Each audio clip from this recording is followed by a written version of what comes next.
नमस्कार दोस्तों, मैं आलोक सिराना रिजल्ट गुरु पर आपका स्वागत करता हूं। आज हम बात करते हैं यूपीपीसीएस प्री में सब्जेक्ट वाइज वेटेज क्या है, यानी किस सब्जेक्ट में कितने प्रश्न आते हैं, वो भी 2018 से 2022 यानी 5 वर्षों का हम ट्रेंड एनालिसिस देखेंगे कि किस आधार पर हम प्री के लिए अपनी रणनीति बना सकें। तो ध्यान देना होगा कि सारी फोकस आपको मेंस में करनी होगी, प्री में उतनी ही मेहनत करनी कि आप क्वालिफाई हो जाओ और मेंस में बैठ पाओ। ठीक है, चलिए बात करते हैं 2018 से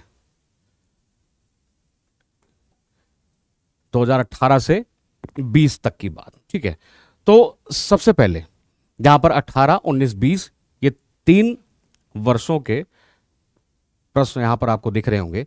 सबसे पहले बात करें करंट अफेयर्स की, तो करंट अफेयर्स में सबसे ज्यादा प्रश्न आते हैं 36 2018 में।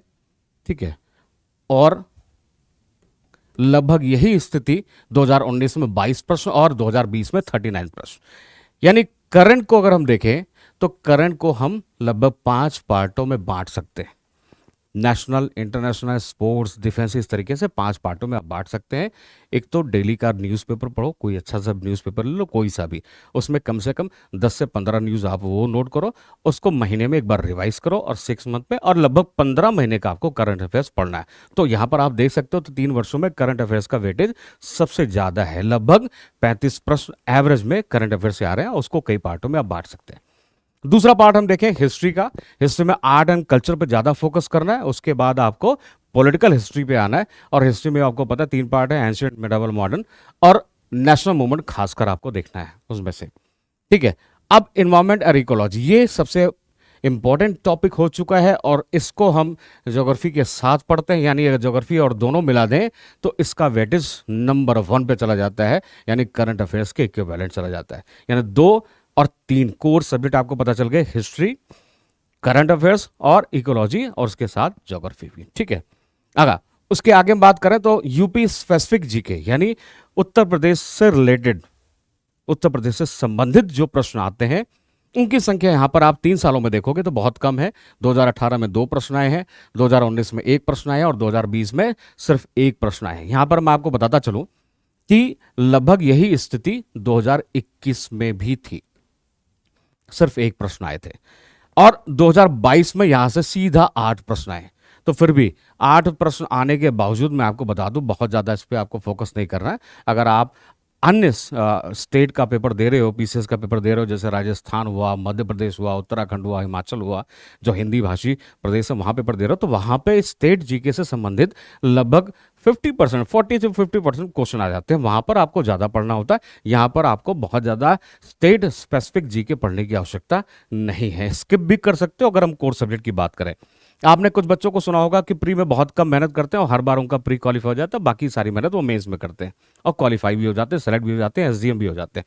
तो वही रणनीति आपको यहाँ अपनानी है, प्री में बहुत ज्यादा मेहनत नहीं करनी, सारी की सारी ताकत प्री में नहीं झोंकनी है, ताकत बचा के रखनी है मेंस के लिए। ठीक है, तो यूपी स्पेसिफिक जी के बहुत हल्का फोकस करना है आपको। जनरल साइंस में यानी अप्लाइड साइंस आएगा, जो आसपास के जीवन में घटित घटनाएं हैं साइंस से रिलेटेड, यानी ज्योग्राफी, ज्योग्राफी कह रहा हूँ सॉरी, आपका बायो, फिजिक्स और केमिस्ट्री से रिलेटेड। ठीक है, तो जो आसपास की घटित घटनाएं हैं उनसे संबंधित, यानी जनरल अप्लाइड साइंस उसको बोलते हैं, उनसे प्रश्न अगर देखें तो 18 में 13 प्रश्न आए हैं, 19 में 22 प्रश्न आए हैं और 20 में 12 प्रश्न आए हैं। इकोनॉमिक्स की बात करें तो इकोनॉमिक्स में 2 पार्ट हो जाते हैं, एक ट्रेडिशनल और एक करंट अफेयर्स। तो आपको करंट अफेयर्स पे फोकस करना है और करंट अफेयर्स में भी वही देखना, यानी कि बजट देखना। बजट में यानी कहां से पैसा आता है और कहां से पैसा जाता है, यानी किस मद में जाता है, उतना ही फोकस करना है। ठीक है, और ट्रेडिशनल पार्ट में आप बैंक देख लो और बेरोजगारी देख लो, इस तरीके से 2-3 चैप्टर हैं, बहुत ज्यादा इसमें मेहनत आपको नहीं करनी है इकोनॉमिक्स पे। तो कोर सब्जेक्ट आपके एक हो गया करंट अफेयर्स, बड़ा पार्ट है, हिस्ट्री, ज्योग्राफी और पॉलिटी का पार्ट आपका। ठीक है, अच्छा अब बात आप करते हैं नेक्स्ट ईयर की, यानी 2021 की। हमने 3 वर्षों का देखा, अब 21 में देख लेते हैं कि आखिर में क्या क्या रहा है weightage subject wise. Indian geography आप देखो वही 26 क्वेश्चन, यानी वेटेज इसका बराबर बना हुआ है। ठीक है, आर्ट एंड कल्चर इसमें मिक्स है। ज्योग्राफी 24, इन्वायरमेंट 8, यानी दोनों को साथ में पढ़ना है। ठीक है, साइंस वही लगभग स्थिति है 12, Indian polity 16, economy 6, Uttar Pradesh state specific GK यहाँ भी जैसे कि मैंने पहले आपको बता दिया। करंट अफेयर्स यहाँ पर देखो आप 39, यानी करंट अफेयर्स हमेशा से इंपॉर्टेंट रहा है। और मिसलिनियस यानी कुछ स्टैटिक जीके होते हैं जो किसी सब्जेक्ट में नहीं आते, उसको मिसलिनियस में जोड़ दिया जाता है, लगभग उनकी संख्या 12 रहती है। ठीक है, तो यहाँ पर परेशान होने की जरूरत नहीं कि मिसलिनियस क्या होता है। ठीक है, आप इसमें मेरिट में नहीं आना कि आप 150 में 140 कर लोगे तो आपको तमगा मिलेगा, ऐसा कुछ नहीं। आपको सिर्फ क्वालिफाई करना और सारा जोर जो लगाना वो मेज में लगाना। ठीक है, चलिए। अच्छा, गवर्नमेंट स्कीम, यहां पर देखिए एक पार्ट थोड़ा सा अलग से जोड़ दिया गया है गवर्नमेंट स्कीम्स का, इसलिए जोड़ दिया है मैंने कि कम से कम आप उन पे फोकस करो।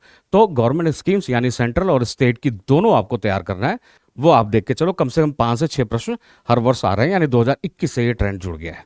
ठीक है, अब नेक्स्ट ईयर की बात करें यानी 2022 की बात करें, 2022 में हिस्ट्री से 16 प्रश्न आए, हिस्ट्री से 16 प्रश्न आए हैं 2022 में। एक सेकेंड, ठीक है, 2022 में 16 प्रश्न, ज्योग्राफी 15, एनवायरमेंट 25, वही स्थिति है। पॉलिटी 19 प्रश्न, इकोनॉमी यहां और कम हो गया है, यानी इसका जो पार्ट है वो करंट अफेयर्स में चला जाएगा। उत्तर प्रदेश स्पेसिफिक जीके जैसे मैंने पहले बता दिया 8 प्रश्न, यहां से थोड़ा सा बड़ा हुआ है, परेशान होने की स्थिति नहीं है, बहुत ज्यादा आपको फोकस नहीं कर रहा है। करंट अफेयर्स 23 प्रश्न है, मिसलिनियस 22 है। ठीक है, और स्कीम से लेकर 5 प्रश्न है। तो कुल मिलाकर 3 से 4 या 5 आपके कोर सब्जेक्ट हो गए। एक तो सबसे बड़ा आपका कोर सब्जेक्ट हो गया करंट अफेयर्स। करंट अफेयर्स पे भयंकर फोकस करनी है, चाहे आप स्टेट पी से दे रहे हो चाहे यूपीएससी दे रहे हो, तो करंट अफेयर्स आपको देखना है अच्छे तरीके से। यूपीएससी में थोड़ा सा कंसेप्चुअल आता है, यहां पर थोड़ा सा फैक्चुअल आता है, यानी फैक्ट पे आपको ज्यादा ध्यान देना होगा करंट अफेयर्स पर। ठीक है, दूसरा पार्ट आपका ज्योग्राफी का, और ज्योग्राफी के साथ एनवायरमेंट एंड इकोलॉजी वो जुड़ा रहेगा, और तीसरा हिस्ट्री, चौथा पॉलिटी। ठीक है, इकोनॉमी थोड़ा बहुत आप देख लो करंट अफेयर्स के साथ। तो इतना ही फोकस करोगे तो बहुत आसानी से आपका प्री निकल जाएगा और सारी ताकत आपको झोंकनी है मेज में।